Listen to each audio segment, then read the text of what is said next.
My husband left me for the nanny and took everything. Desperate, I started working cleaning bathrooms in restaurants. One day, on my way home from work, I found a homeless man shivering, blue from the cold and sick. I decided to cover him, giving up my own coat. That's when he grabbed my wrist and said, "They will pay for what they did." I froze. Minutes later, 5 limousines arrived. When his billionaire son stepped out, "I'm glad to have you here. Follow my story until the end and comment the city you're watching from, so I can see how far my story has reached. My name is Maxine Reynolds, and at 61 years old, I thought I knew exactly who I was. Wife to Damon for 35 years, mother figure to our nanny Vienna, keeper of our beautiful home on Elm Street. I thought I understood my place in the world until that January morning when everything I believed about my life crumbled like day-old bread." I was making coffee in our kitchen, the same ritual I'd performed for decades, when I heard Vienna's laugh drift down from upstairs. There was something different about it, something intimate that made my stomach clench. She was supposed to be cleaning the guest bathroom, but that laugh, it was coming from our bedroom. The wooden stairs creaked under my feet as I climbed them, each step feeling heavier than the last. The master bedroom door was slightly ajar, and through the gap, I saw them. Damon, my husband of 35 years, had his arms wrapped around Vienna, our 25-year-old nanny. They were kissing with the passion of new lovers, completely oblivious to my presence. My hand gripped the doorframe so tightly my knuckles went white. Vienna was wearing my silk robe, the one Damon had given me for our 20th anniversary. The irony wasn't lost on me that she was literally wearing my life while stealing my husband. "Damon?" The word escaped my lips as barely a whisper, but it was enough to make them spring apart. Vienna had the decency to look embarrassed for exactly 3 seconds before her expression shifted to something that looked almost like relief. Damon, on the other hand, straightened his shoulders and looked at me with cold eyes I didn't recognize. "Maxine, we need to talk," he said, adjusting his shirt with the casual confidence of a man who'd been planning this moment. I stood there in my own bedroom doorway, feeling like an intruder. "How long?" I asked, though part of me didn't want to know the answer. 2 years, Vienna said, lifting her chin defiantly. "We didn't plan it, but we fell in love." 2 years. I thought about all the family dinners, the Christmas mornings, the times I'd defended Vienna to my sister when she said hiring such a young, attractive nanny was asking for trouble. 2 years of living a lie while they conducted their affair right under my nose.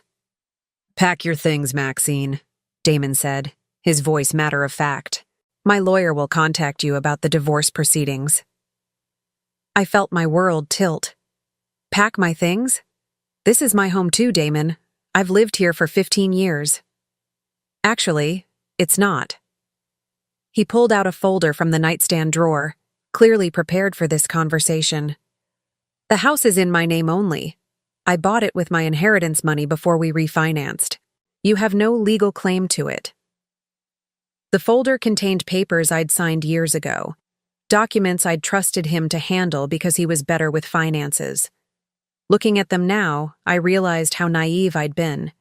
Every major asset was in his name alone. "You planned this," I said, the realization hitting me like cold water. "You've been planning this for years." Vienna stepped closer to Damon, her hand sliding possessively around his arm. "We didn't want to hurt you, Maxine, but we can't keep living a lie. Damon deserves to be happy." The casual way she dismissed 35 years of my marriage as a lie made my chest burn with anger. But it was Damon's next words that truly destroyed me. "You've let yourself go, Maxine. Look at yourself." His eyes swept over me with disgust. "When was the last time you went to the gym? When was the last time you made an effort with your appearance? Vienna makes me feel young again, alive again." I looked down at myself, seeing what he saw. 61 years old, gray roots showing because I'd been putting off salon appointments to save money for Vienna's college fund. comfortable clothes because I spent my days maintaining our home, not trying to seduce someone else's husband. I want you out by tomorrow, Damon continued.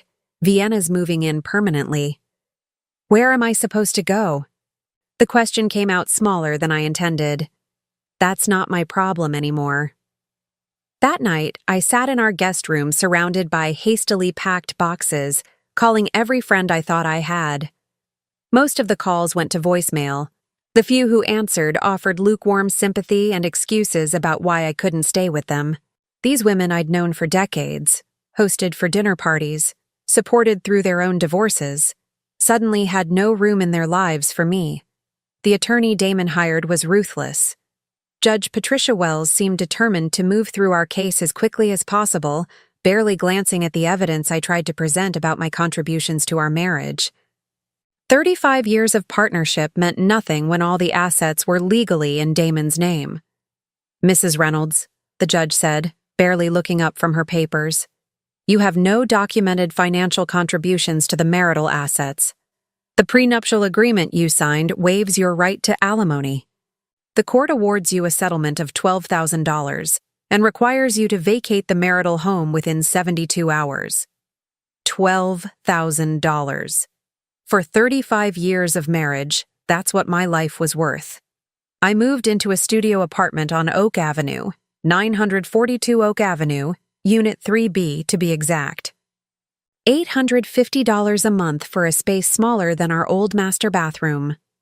The walls were thin, the neighbors loud, and the single window faced a brick wall so close I could touch it if I opened the window and reached out. The job search was humiliating. At 61, with no recent work experience, my options were limited. Department stores wanted younger faces. Offices wanted computer skills I didn't have. The only places that would hire me were the ones desperate enough to take anyone willing to work for minimum wage. Murphy's Family Restaurant on 3rd Street hired me to clean bathrooms and mop floors. $11 an hour, 25 hours a week. The work was backbreaking, the chemicals harsh on my hands, but it was honest work. I also picked up shifts at Corner Coffee, wiping down tables and refilling napkin dispensers for $10.50 an hour. Every morning, I woke up in that cramped studio and wondered how my life had shrunk so small. The woman who used to plan charity galas was now scrubbing toilets.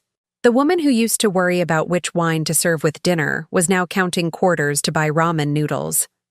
Meanwhile, Vienna had moved into my old life seamlessly. I tried not to look, but social media made it impossible to avoid completely. There she was, posting photos from my garden, wearing my jewelry, sleeping in my bed with my husband. She even had the audacity to post a picture wearing my favorite blue dress, the one I'd worn to our 25th anniversary dinner, with the caption, "Living my best life with my love." The comments were full of people I used to call friends, congratulating her on her happiness, calling her and Damon a beautiful couple. No one mentioned me. It was as if I'd been erased from my own life. 3 months after the divorce was finalized, I was walking home from my evening shift at Murphy's when I saw Vienna and Damon at Giovanni's, the Italian restaurant where he used to take me for special occasions. They were sitting at our table, the corner booth with the view of the garden. Vienna was wearing my pearl earrings, the ones that had belonged to my grandmother. I stood on the sidewalk outside, invisible behind the glass, watching them share dessert and laugh at something on Vienna's phone. Damon looked younger, more animated than I'd seen him in years. Vienna looked radiant, glowing with the confidence of a woman who'd won everything she'd wanted. That's when it hit me that this wasn't temporary. This wasn't a midlife crisis that would burn itself out. This was my new reality. They had my house, my friends, my husband, my life. And I had nothing but a studio apartment that smelled like industrial bleach and a job that left my back aching every night. I walked the rest of the way home in the dark, my feet heavy on the cracked sidewalk. In my mailbox, there was a single envelope with no return address. Inside was a photo. Vienna and Damon in what used to be my kitchen. Vienna wearing my wedding ring on a chain around her neck like a trophy. On the back, someone had written, "Some people get everything they deserve." By September, I had perfected the art of being invisible.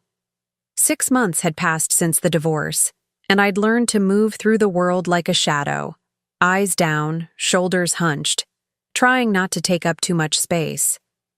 The woman who used to command attention at charity events now scurried from job to job, hoping no one from my old life would recognize me. The routine never varied.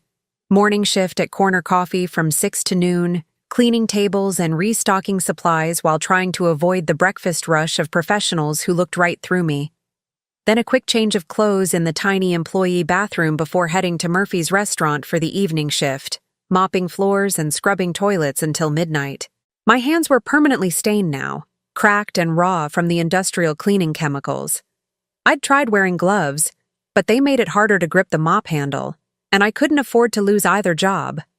Every dollar counted when you were living on the edge of homelessness. The studio apartment had become my entire world. 942 Oak Avenue, Unit 3B, 4th floor, no elevator. The walls were so thin I could hear every argument from the neighbors, every footstep in the hallway.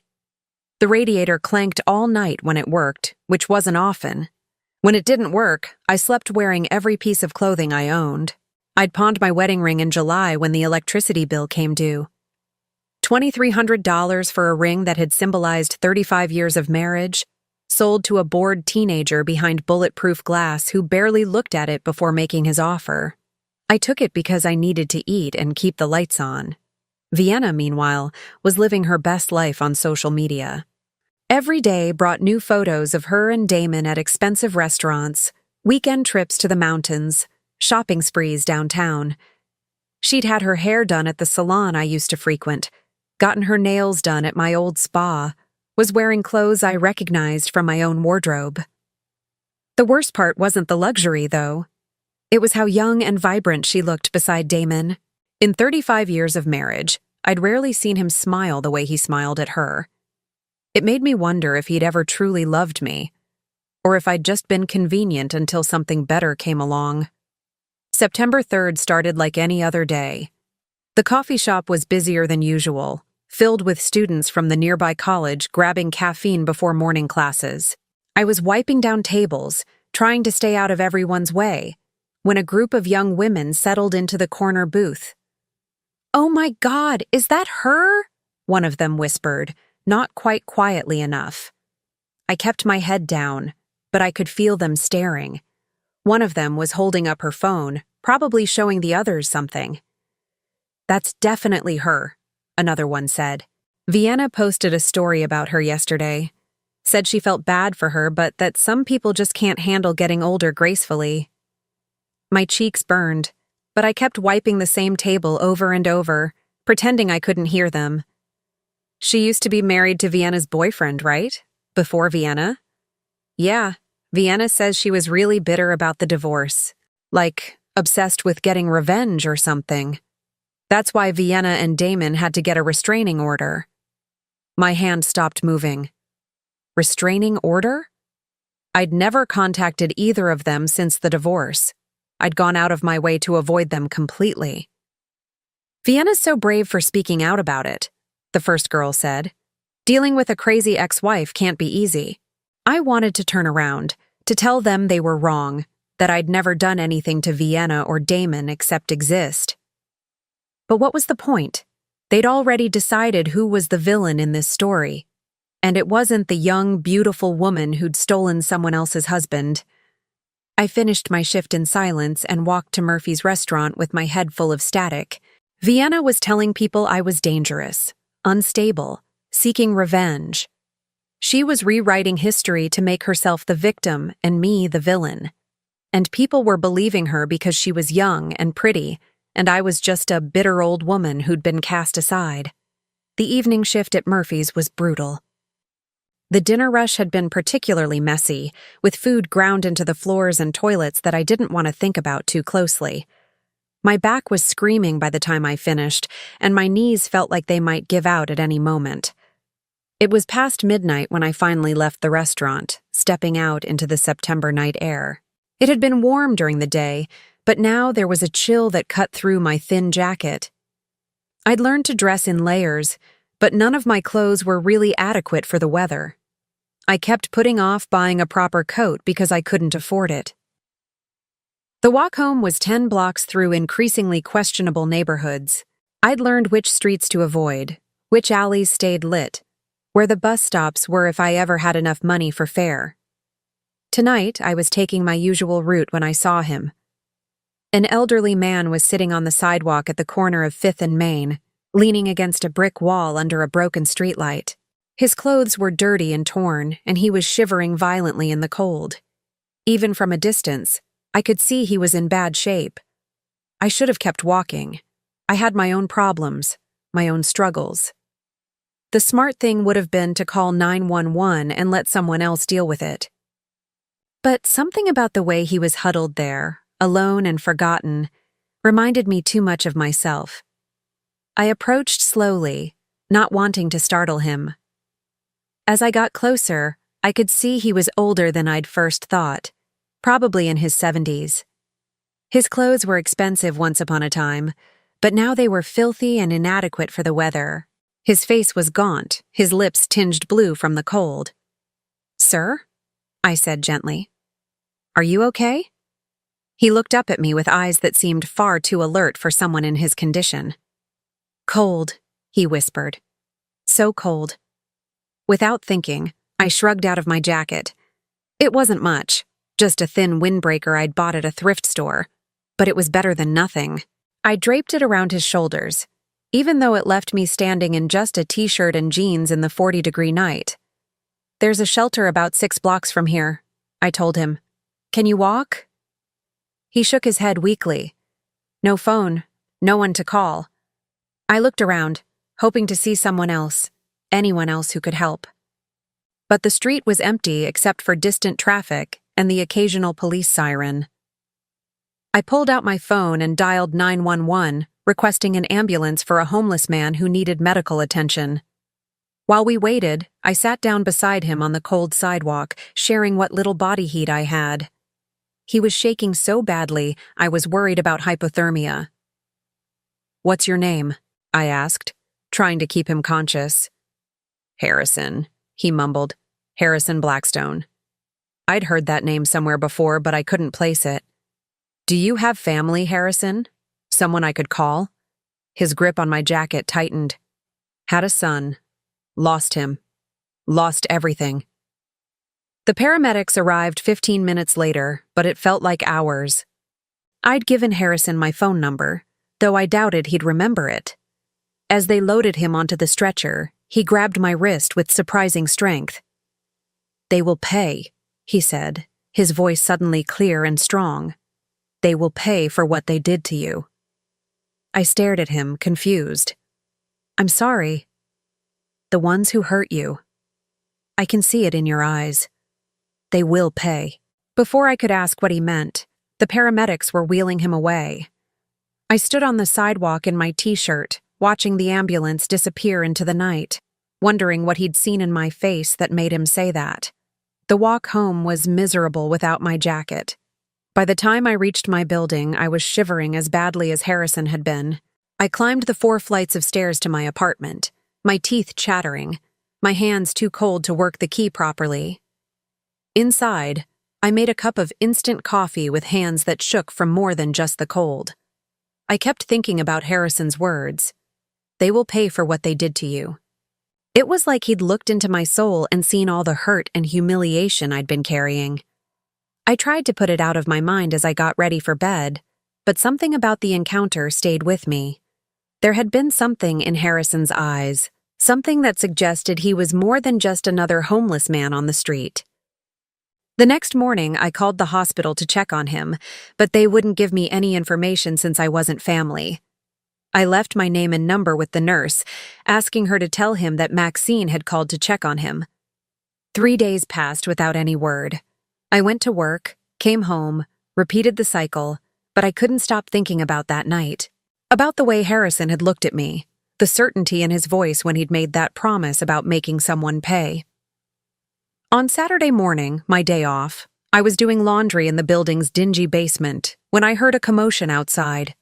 Car doors slamming, voices calling orders, the sound of expensive engines idling. I looked out the small basement window and saw something that made my heart stop. 5 black limousines were parked outside my building, their windows tinted so dark I couldn't see inside. Men in dark suits were standing beside them, talking into earpieces like something out of a movie. And walking toward my building's entrance, moving with the confidence of someone accustomed to having doors opened for him, was a man in an expensive overcoat who looked remarkably like Harrison. But this Harrison was clean, well-dressed, and surrounded by people who clearly worked for him. This wasn't the homeless man I'd found on the street. This was someone with serious money and serious power. My phone rang, echoing in the empty laundry room. Unknown number. "Hello?" "Maxine," Harrison's voice said, clear and strong now. "We need to talk." I stared at my phone in disbelief, Harrison's voice still echoing in my ear as I watched through the basement window. The man approaching my building looked nothing like the shivering homeless person I'd helped 3 nights ago. This Harrison moved with purpose, his posture straight and commanding, flanked by what could only be bodyguards or assistants. "I don't understand," I said into the phone, my voice barely above a whisper. "How did you find me? How do you have my number? You gave it to me, remember, when the paramedics came." His voice was warm, patient. "Maxine, I know this is confusing. Could you come upstairs? I'd like to explain everything." My hands were shaking as I climbed the 4 flights to my apartment, abandoning my half-finished laundry. Each step felt surreal, like I was walking through someone else's life. 3 days ago, I'd been scrubbing toilets and giving my jacket to a homeless man. Now that same man was calling me from a fleet of limousines parked outside my building. I reached my door just as there was a soft knock. Through the peephole, I saw Harrison standing there alone, though I could hear quiet voices from the hallway behind him. He looked distinguished now, wearing a charcoal wool overcoat that probably cost more than I made in 6 months. His gray hair was neatly combed, his face clean-shaven, but his eyes were the same ones that had looked at me with such strange intensity that night. I opened the door slowly, still trying to reconcile the 2 versions of Harrison I'd encountered. "May I come in?" he asked gently. I stepped aside, suddenly embarrassed by my tiny apartment. Harrison entered and looked around without judgment, taking in the second-hand furniture, the clothes hanging from every available hook, the stack of bills on my single table. "Please sit," I said, gesturing to the only decent chair I owned. "Can I get you some coffee? It's instant, but—" "That would be lovely, thank you." As I busied myself with the coffee, Harrison settled into the chair with the careful movements of someone older than he appeared. When I handed him the mug, our fingers touched briefly, and I noticed his hands were soft now, manicured. Nothing like the rough, cold hands I'd held that night. "You're confused," he said, reading my expression. "Of course you are. Let me start at the beginning." I sat on the edge of my bed, the only other place to sit in the cramped space, and waited. "My name is Harrison Blackstone. I'm 73 years old, and until 3 days ago, I was one of the loneliest men in Dallas." He paused, sipping the instant coffee without complaint. "I built Blackstone Industries from nothing 40 years ago. Hotels, real estate, manufacturing. The company is worth approximately $2.8 billion. I nearly choked on my coffee. Billion? Yes. But money means nothing when you have no one to share it with, no one who cares whether you live or die." His voice carried a weight of sadness that seemed to age him before my eyes. "I made many mistakes over the years, Maxine. The biggest was losing my son." Harrison set down his mug and stared out my small window at the brick wall beyond. "Marcus and I had a falling out 15 years ago. He disagreed with some of my business practices, thought I was too ruthless, too focused on profit over people. He said I'd become someone he didn't recognize anymore." "What happened?" "He walked away, from the business, from his inheritance, from me." I was too proud to go after him, too stubborn to admit he might be right. Harrison's jaw tightened. I told myself I didn't need him. I had my empire, my success. But success without family is just elaborate loneliness. I thought about my own family, the friends who'd abandoned me after the divorce, the isolation that had become my constant companion. Where has he been all these years? He became a doctor, pediatric surgery, lives modestly, refuses to use the Blackstone name professionally. He won't take my calls, returns my letters unopened. Harrison looked directly at me. For 15 years, I've had investigators keeping tabs on him, making sure he's safe, but I've respected his wish for distance, until 3 nights ago. What changed? Harrison smiled, and for the first time since he'd entered my apartment, he looked genuinely happy. You did, Maxine. You changed everything. I frowned, not understanding. That night when you found me on the street, when you gave me your jacket and sat with me in the cold, when you called for help and refused to leave until the paramedics arrived, you showed me something I'd forgotten existed: compassion without expectation, kindness without agenda. Anyone would have done the same thing. No, Harrison said firmly. They wouldn't have. I know because I've been testing it for months. My coffee cup paused halfway to my lips.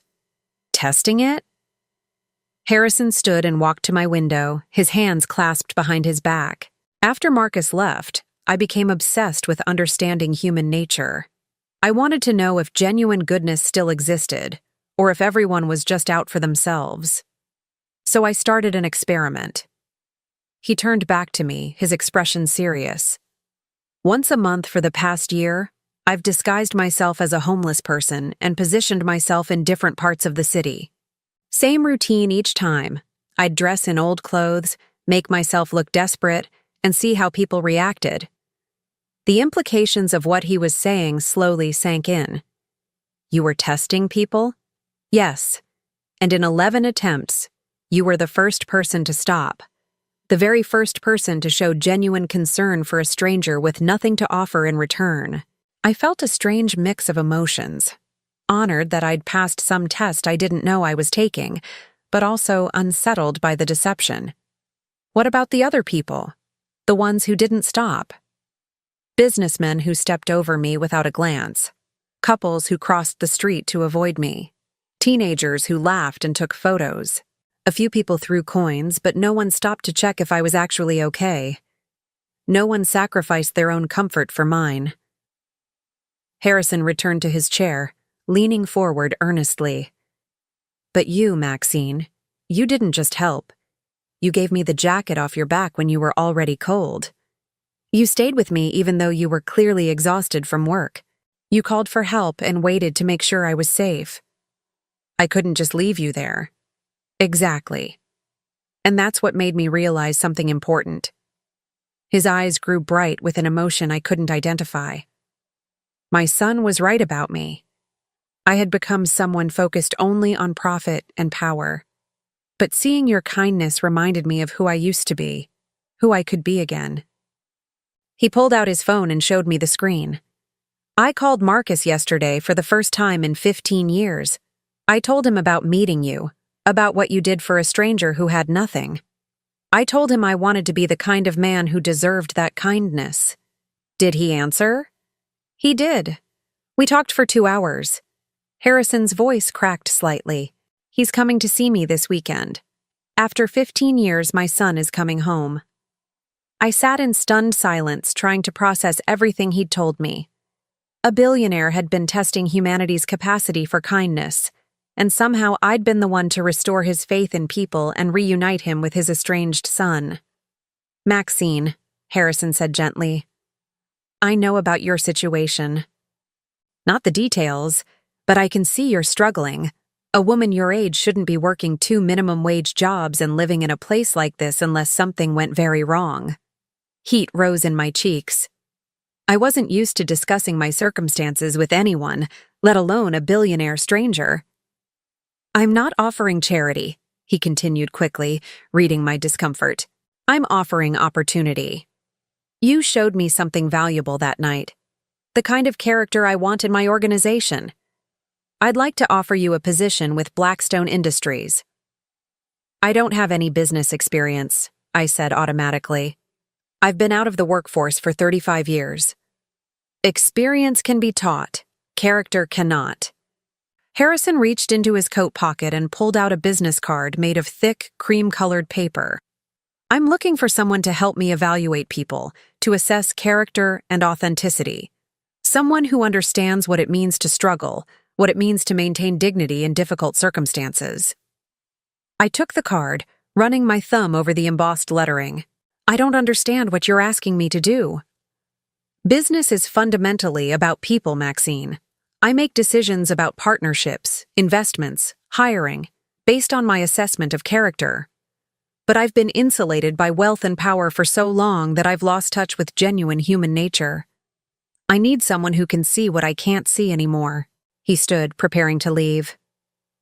The position comes with a salary of $5,000 per month to start, health benefits, and an office at our downtown headquarters. You'd be working directly with me, helping assess potential business partners and key hires. $5,000 per month, more than I currently made in 3 months of backbreaking work. Why me? I asked, my voice barely above a whisper. You don't know anything about me. Harrison paused at the door, turning back with a smile that transformed his entire face. I know everything I need to know. You're someone who gives away your coat when you're already cold, who sits on a sidewalk with a stranger in the middle of the night, who sees suffering and responds with action instead of indifference. He gestured around my apartment, and I know that despite losing everything, you're still fighting. You're working 2 jobs, paying your bills, maintaining your dignity. That tells me you have the strength to rebuild and the character to rebuild honorably. I need time to think about this. Of course, take all the time you need. He handed me another card, this one with a phone number written on the back. This is my personal number. Call me when you're ready to talk. After he left, I sat in my tiny apartment holding his business cards, trying to convince myself this had really happened. Outside my window, I could hear the limousines starting up, expensive engines purring as they pulled away from my building. I thought about Vienna, probably posting another social media update from my old house. I thought about Damon, living his new life without a care for the woman he'd discarded. I thought about the friends who'd abandoned me, the judge who'd dismissed 35 years of marriage as worthless, the people who looked through me like I didn't exist. For months, I'd felt powerless, invisible, forgotten. But sitting there with Harrison's offer in my hands, I felt something I hadn't experienced since January. I felt like maybe, just maybe, this wasn't the end of my story. It was the beginning of something entirely different. I spent 3 sleepless nights staring at Harrison's business card, turning it over in my hands until the edges were soft from wear. The thick cream paper felt substantial, real, but the opportunity it represented seemed too good to be true. After months of rejection and humiliation, the idea that someone might actually value me felt like a cruel joke the universe was playing. On Tuesday morning, I called in sick to both my jobs for the first time since I'd started working them. I couldn't face another day of scrubbing toilets and wiping tables while Harrison's offer burned a hole in my mind. Instead, I sat in my apartment researching Blackstone Industries on my phone, trying to understand exactly who Harrison was and whether his offer could possibly be legitimate. The search results were staggering. Blackstone Industries was indeed worth billions, with holdings across the country. Harrison's photo appeared in dozens of business articles, always looking composed and powerful in expensive suits. There were mentions of his estranged son, a doctor who'd chosen to distance himself from the family business, but very little detail about their relationship. What struck me most was how different Harrison looked in these professional photos compared to both versions I'd met, the homeless man on the street and the gentle visitor to my apartment. In the business articles, his expression was cold, calculating, exactly the kind of ruthless businessman his son had apparently rejected. By Thursday, I couldn't stand the uncertainty anymore. I picked up my phone and dialed his personal number before I could change my mind. "Maxine," Harrison answered on the second ring, as if he'd been waiting for my call. "I was hoping to hear from you." "I've been thinking about your offer," I said, my voice steadier than I felt. "I'm interested, but I have questions." "Of course you do. Would you like to meet for coffee? Somewhere more comfortable than your apartment?" We arranged to meet at a small cafe downtown, away from my neighborhood and away from his business district. I chose my best outfit, which wasn't saying much. A navy blue dress I'd bought at a consignment shop and the only pair of shoes I owned that weren't designed for standing on restaurant floors for hours. Harrison was already there when I arrived, sitting in a corner booth with 2 cups of coffee waiting. He looked more casual than during his apartment visit, wearing a simple gray sweater and dark pants, but still unmistakably expensive. When he saw me, he stood and smiled warmly. "Thank you for coming," he said, gesturing for me to sit. "I took the liberty of ordering you a latte. I hope that's all right." "It's perfect." I slid into the booth across from him, wrapping my hands around the warm cup. It had been months since I'd had a real latte instead of instant coffee. "Harrison, I need to understand what you're really asking me to do. This position you've described, evaluating character, it sounds too vague to be a real job." Harrison nodded approvingly. "Smart question. Let me be more specific." He pulled out a tablet and showed me a series of photographs. "These are potential business partners I'm currently considering. A hotel developer in Austin, a manufacturing company owner in Houston, a restaurant chain looking for investment capital." I studied the faces, ordinary-looking business people in professional headshots. "What I need," Harrison continued, "is someone to meet with these people, spend time with them, and give me honest assessments of their character. Are they trustworthy? Do they treat employees fairly? Are they the kind of people I want to be in business with long-term?" "You want me to spy on them?" "Not spy, no. I want you to be yourself, a potential consultant perhaps, or someone considering their services. Have conversations, observe how they interact with staff, with family, with people they think can't help them." Harrison leaned forward. "I've learned that people reveal their true nature when they think no one important is watching." I thought about this, understanding the logic but feeling uncomfortable with the deception. Why not just do background checks? Hire private investigators? I do that too, but financial records and legal histories don't tell you if someone treats waiters rudely or lies to their spouse. They don't tell you if someone is kind to people who can't benefit them.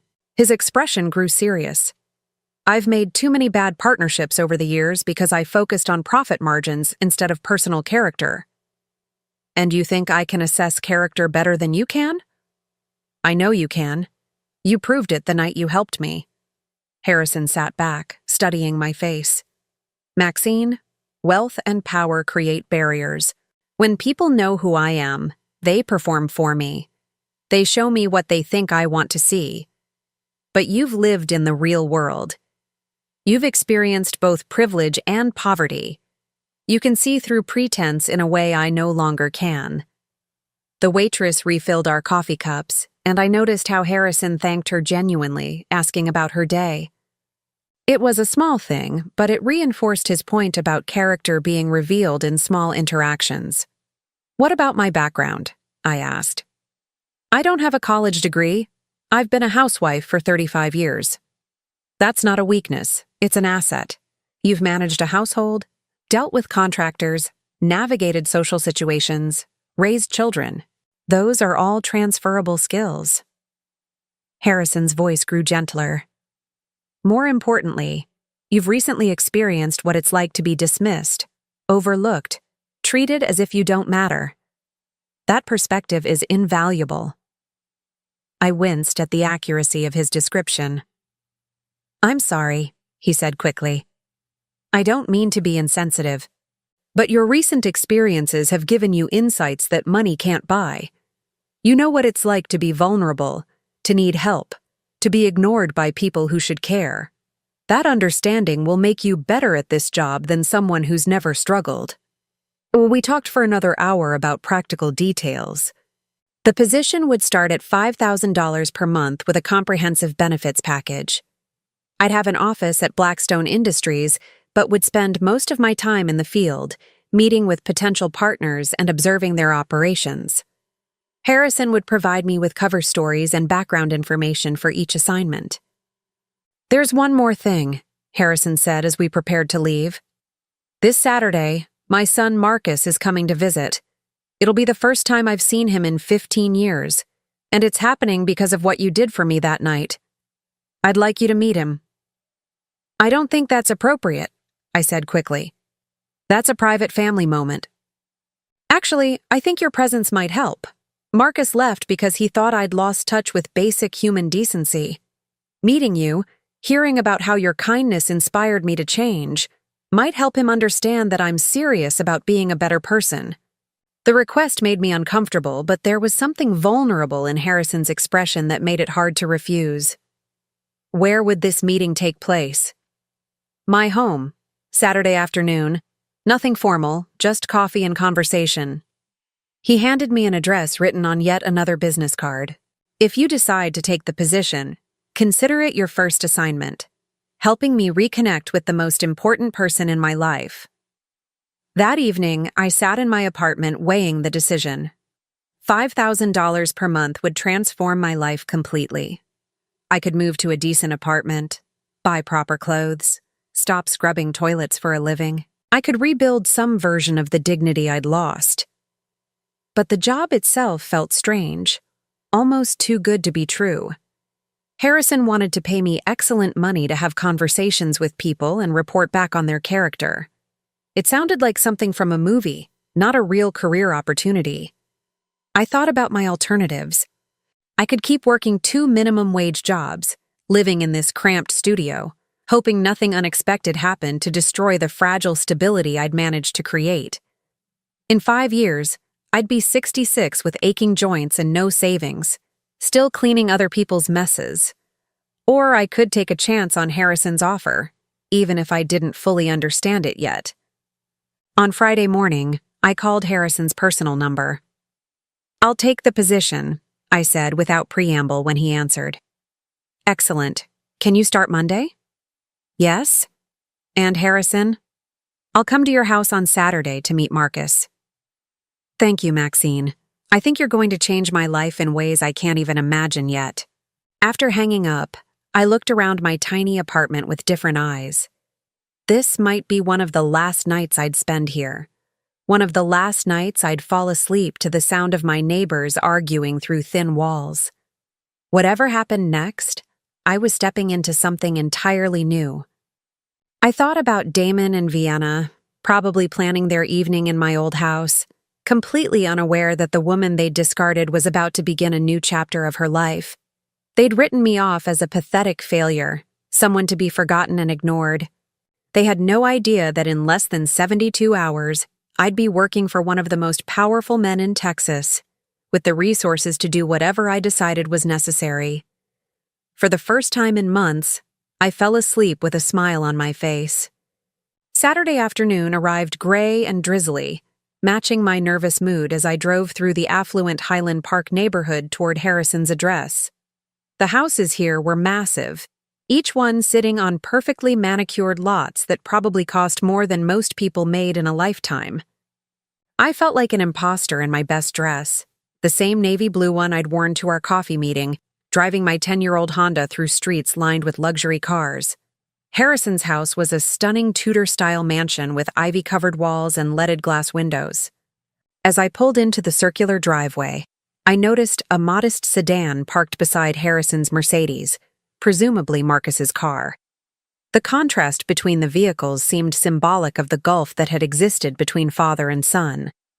Harrison answered the door himself, looking more relaxed than I'd ever seen him. Gone was the businessman's composure, replaced by something that looked almost like nervousness. "Maxine, thank you for coming. Marcus is in the library. He's eager to meet you." I followed him through a house that belonged in an architectural magazine, all dark wood paneling and expensive artwork. The library was a gorgeous room with floor-to-ceiling bookcases and a fireplace crackling warmly. Standing near the windows was a man who looked remarkably like a younger version of Harrison, though his clothes were much simpler and his demeanor more reserved. "Marcus, this is Maxine Reynolds," Harrison said, his voice carrying a pride that surprised me. "Maxine, my son Marcus." Marcus stepped forward with a warm smile that immediately put me at ease. "Ms. Reynolds, Dad's told me so much about you, what you did for him. I can't thank you enough." We settled into comfortable leather chairs around the fireplace, and I found myself genuinely enjoying the conversation. Marcus was a pediatric surgeon, as Harrison had mentioned, but more importantly, he was kind and thoughtful in a way that suggested he'd inherited his father's intelligence without the ruthless edge. "I have to admit," Marcus said, leaning forward earnestly, "when Dad called me and told me about meeting you, I thought it was another one of his manipulations. He's tried so many ways over the years to get me to come back." Harrison's face tightened slightly at this, but he didn't deny it. "But then he told me the whole story, about disguising himself as homeless, about testing people's character, about how your kindness made him realize what he'd become." Marcus looked between his father and me. That's not the kind of story he would have made up 5 years ago. It requires a level of self-awareness he didn't used to possess. We talked for over an hour, and I watched Harrison with his son, seeing a gentleness I hadn't known existed. This wasn't the cold businessman from the articles, or even the grateful man who'd offered me a job. This was a father trying desperately to rebuild a relationship he'd destroyed through years of putting business above family. "I should go," I said eventually, sensing they needed time alone to continue their reconciliation. "Actually," Harrison said, "before you leave, there's something I wanted to discuss with both of you. It relates to your new position, Maxine." He walked to his desk and pulled out a thick folder. "This morning, I received some interesting information from my research team. It concerns your ex-husband." My stomach clenched. "Damon? Why would you research him?" "Because I research everyone connected to my employees for security purposes, but what I found is concerning." Harrison opened the folder and spread out several documents. "Damon Reynolds currently works as regional manager for Westfield Hospitality Group. They're one of the companies I'm considering for a major partnership." I stared at the papers, seeing Damon's professional headshot attached to what looked like a business proposal. "I don't understand." "Westfield wants to partner with Blackstone Industries on a new chain of luxury hotels. It's a $2.7 million deal that would essentially make or break their company. The partnership depends entirely on my assessment of their leadership team's character and competence." Marcus was watching this exchange with growing interest. "And Damon is part of their leadership team?" "Regional manager with expansion oversight," Harrison confirmed, "which means his performance and character evaluation would be crucial to my decision about the partnership." The implications slowly dawned on me. "You want me to evaluate Damon? I want you to do your job," Harrison said carefully. "I want you to assess whether Westfield Hospitality, including its regional manager, represents the kind of ethical partnership Blackstone Industries should pursue." I felt a strange mix of emotions, excitement, nervousness, and something that might have been vindication. After months of feeling powerless, I was being handed the ability to impact Damon's professional future. But the responsibility felt enormous. "This seems like a conflict of interest," I said slowly. "It would be if I were asking you to sabotage him," Harrison replied. "I'm not. I'm asking you to evaluate him honestly, the same way you'd evaluate any other potential business partner. Your personal history with him might actually be an advantage. You know his character better than anyone." Marcus leaned forward, his expression thoughtful. "What kind of man is he? Your ex-husband?" I considered the question carefully. "Selfish, manipulative when it serves his purposes. He's charming when he wants something. but he has no loyalty to anyone who can't benefit him. I paused, thinking about 35 years of marriage. He's not evil exactly. He's just someone who always puts himself first, no matter who gets hurt. Those sound like important qualities to assess in a business partner, Marcus said quietly. Harrison nodded. The meeting is scheduled for Thursday. Westfield has invited me to tour their flagship hotel and meet their management team. You'd be there as my consultant, observing and evaluating their operations. Will Damon know who I am? Not initially. You'd be introduced as Maxine Blake, an independent consultant specializing in hospitality assessment. Whether you choose to reveal your identity is entirely up to you. I spent the drive home processing this development. Of all the potential assignments Harrison could have given me, my first one involved Damon. The universe seemed determined to force confrontations I wasn't sure I was ready for.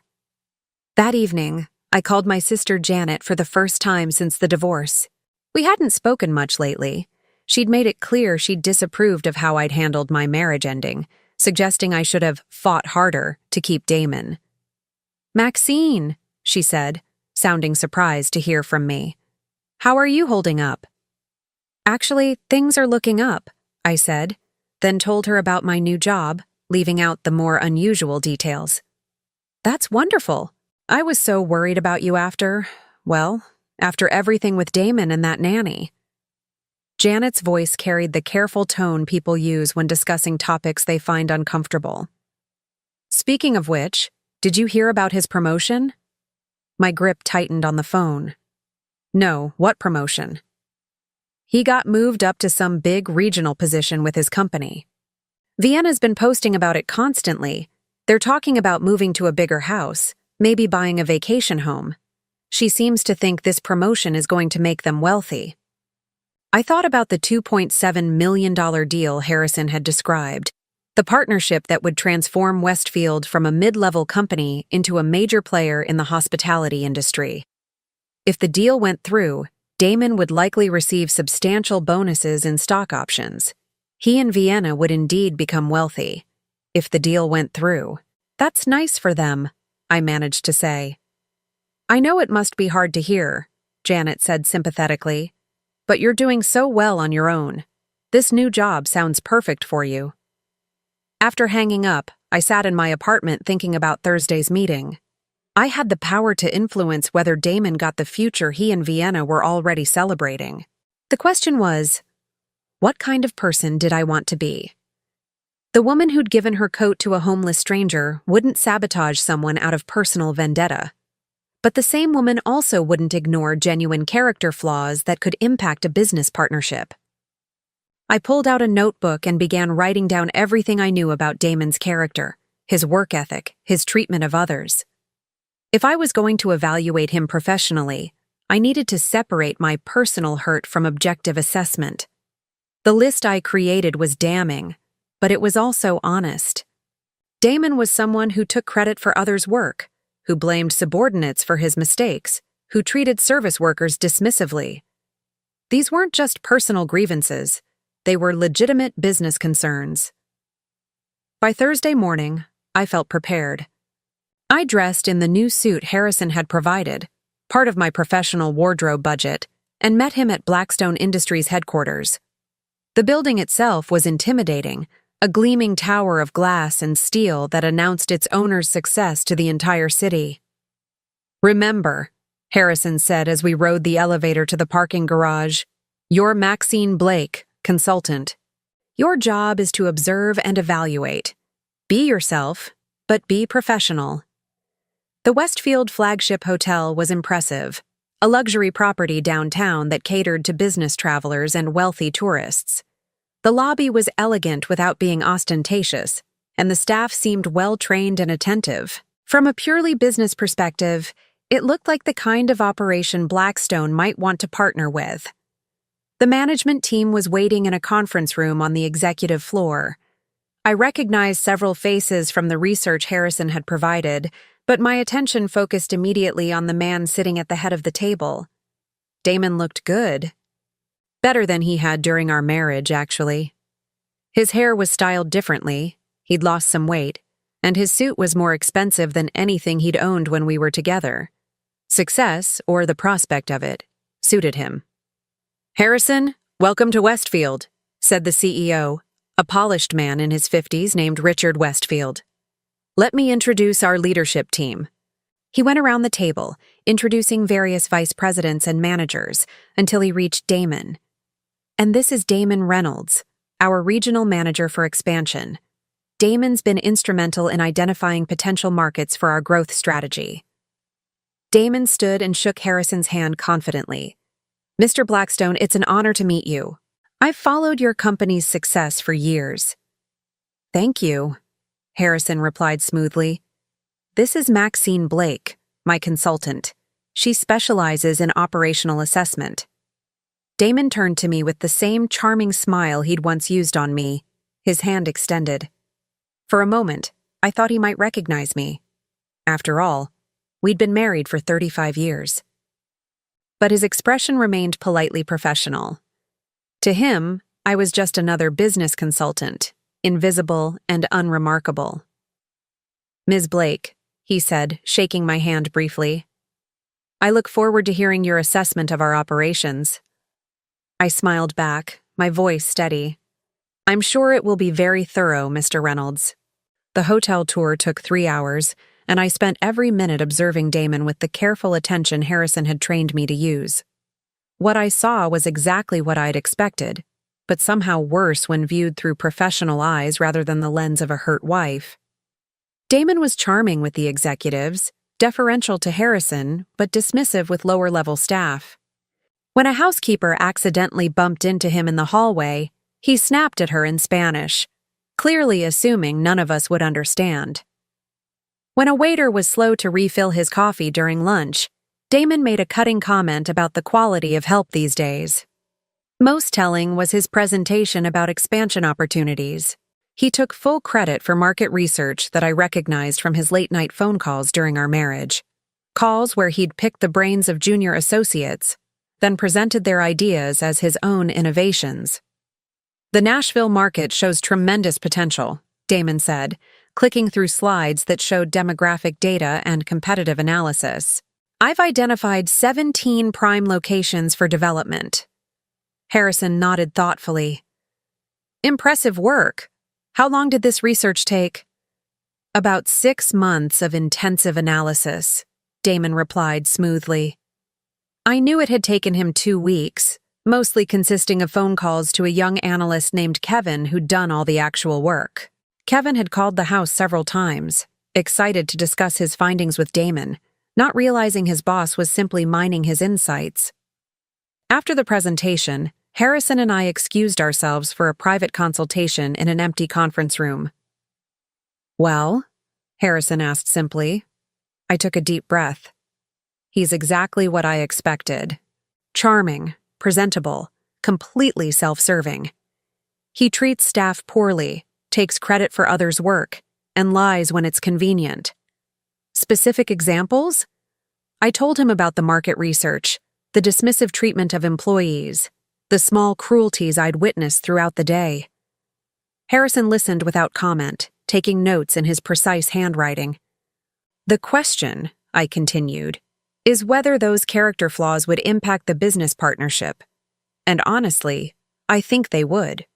He's the type to cut corners when no one's watching, to blame others when things go wrong, to prioritize short-term gains over long-term relationships." Harrison studied his notes. "Those are serious concerns for a partnership of this magnitude." "There's something else," I said quietly. "Something personal." "Yes?" He didn't recognize me, not once during the entire day. I was married to him for 35 years, and he looked right through me like I was nobody. I felt a strange mix of hurt and liberation saying it out loud. "I don't think it's because I look so different. I think it's because he never really saw me in the first place." Harrison was quiet for a long moment. "How does that affect your professional assessment?" "It confirms it. He's someone who only pays attention to people who can benefit him. Everyone else is invisible." I met Harrison's eyes. That's not the kind of partner you want for a long-term business relationship. We returned to the main conference room where the Westfield team was waiting anxiously. I could see the hope in their faces, the expectation that this meeting would change their company's future. Damon looked particularly confident, already counting bonuses he hadn't earned. "Thank you for the comprehensive tour," Harrison said formally. "I'll need some time to review everything with my team before making a final decision. You should hear from us within the week." Richard Westfield's face fell slightly. "Of course. We understand this is a significant decision. Is there anything else we can provide? Any additional information?" "No, you've been very thorough," Harrison replied. "Ms. Blake, do you have any final questions for the team?" All eyes turned to me. Damon was smiling expectantly, probably assuming I'd been impressed by his presentation. For a moment, I considered revealing my identity, watching his face when he realized who I was. But that would have been petty and ultimately pointless. "No questions," I said simply. "I have all the information I need." The drive back to Blackstone Industries was quiet. Harrison seemed lost in thought, and I was processing the strange experience of evaluating my ex-husband's character for business purposes. "When will you make your decision?" I asked as we pulled into the parking garage. "I already have," Harrison said. "The partnership is off the table. Westfield lacks the leadership integrity we require for long-term collaboration." I felt a complex mix of satisfaction and guilt. Because of my assessment? Because of the facts you presented. Character matters in business, Maxine. I've learned that the hard way over the years. Harrison turned off the engine and looked at me seriously. "You did exactly what I hired you to do. You evaluated potential partners objectively and identified serious concerns. That's not revenge. That's good business." 2 days later, Richard Westfield called Harrison to inquire about the partnership status. Harrison's response was professional and final. "After careful consideration, Blackstone Industries has decided to pursue other opportunities. Thank you for your time." I heard about the aftermath through Janet, who called me with news she clearly expected me to find devastating. "You'll never believe what happened to Damon," she said breathlessly. "The big promotion fell through. Some deal with a huge company got canceled, and now Westfield is laying people off. Damon's position was eliminated entirely." "That's unfortunate," I said, surprised by how little satisfaction I felt. Vienna is beside herself. She'd already put a deposit down on a bigger house, bought a new car. Now Damon's scrambling to find another job, and companies aren't exactly lining up to hire middle-aged managers these days. I thought about Damon's dismissive treatment of the hotel staff, his willingness to take credit for others' work, his complete failure to recognize the woman he'd been married to for decades. The job loss wasn't my revenge. It was the natural consequence of his character. "These things happen," I said neutrally. "I thought you'd be more, I don't know, happy about it?" Janet sounded confused. "After what he did to you?" "I'm too busy building my own life to worry about his problems." And that was true. Over the following weeks, I threw myself into my new role at Blackstone Industries. Harrison gave me increasingly complex assignments, evaluating potential partners across various industries. I discovered I had a natural talent for reading people, for seeing past professional facades to the character beneath. My personal life was transforming too. I moved from the studio apartment to a comfortable one-bedroom in a better neighborhood. I bought proper clothes, got my hair done professionally for the first time in months, started taking care of myself again. Most importantly, I began to remember who I was beyond the roles of wife and victim. I was Maxine Reynolds, a woman with intelligence and insight and value that existed independently of anyone else's recognition. 3 months after the Westfield evaluation, I was having lunch with Harrison and Marcus when Marcus mentioned something that surprised me. "Dad told me about your first assignment," he said, cutting into his salad. "The situation with your ex-husband must have been incredibly difficult." "Actually, it was liberating," I said, realizing as I spoke that it was true. For months, I felt powerless about what had happened to my marriage, my life. But that assignment reminded me that actions have consequences, even if they're delayed. "And now?" Harrison asked. I thought about it carefully. Now I understand that the best revenge isn't hurting someone who hurt you. It's building a life so fulfilling that their opinion becomes irrelevant. 6 months later, I was driving through Highland Park on my way to a client meeting when I passed my old neighborhood. On impulse, I decided to drive by the house on Elm Street, the one I'd thought of as home for 15 years. There was a "for sale" sign on the front lawn. I parked across the street and called my sister. "Janet, what do you know about Damon and Vienna's living situation?" "Oh, honey, you haven't heard? They broke up months ago. Right after he lost his job, Vienna decided he wasn't such a catch after all. Moved out and took half the furniture with her. Damon's been trying to sell the house to cover his debts." I looked at the house that had once represented everything I'd lost. The lawn was overgrown, the shutters needed paint, and there was a general air of neglect that suggested no one was taking proper care of it anymore. "Are you okay?" Janet asked, concerned by my silence. "I'm perfect," I said, and meant it. That evening, I sat on the balcony of my apartment, looking out over the city lights. My phone buzzed with a text from Harrison. "New assignment tomorrow. Major manufacturing deal. Are you ready?" I typed back, "Always." As I put the phone down, I thought about the journey that had brought me here. A year ago, I'd been scrubbing toilets and sleeping on a fold-out bed, believing my life was essentially over. Tonight, I was a successful consultant with meaningful work, financial security, and most importantly, a clear sense of my own worth. The woman who'd given her coat to a stranger on a cold street had saved more than Harrison that night. She'd saved herself too, though she hadn't known it at the time. I raised my wine glass toward the city lights, toasting the future that stretched ahead of me, bright with possibilities I was finally brave enough to embrace. My name is Maxine Reynolds, and this is the story of how I learned that sometimes the end of everything you thought you wanted is actually the beginning of everything you never knew you needed. Now I'm curious about you who listened to my story. What would you do if you were in my place? Have you ever been through something similar? Comment below. And meanwhile, I'm leaving on the final screen 2 other stories that are channel favorites, and they will definitely surprise you.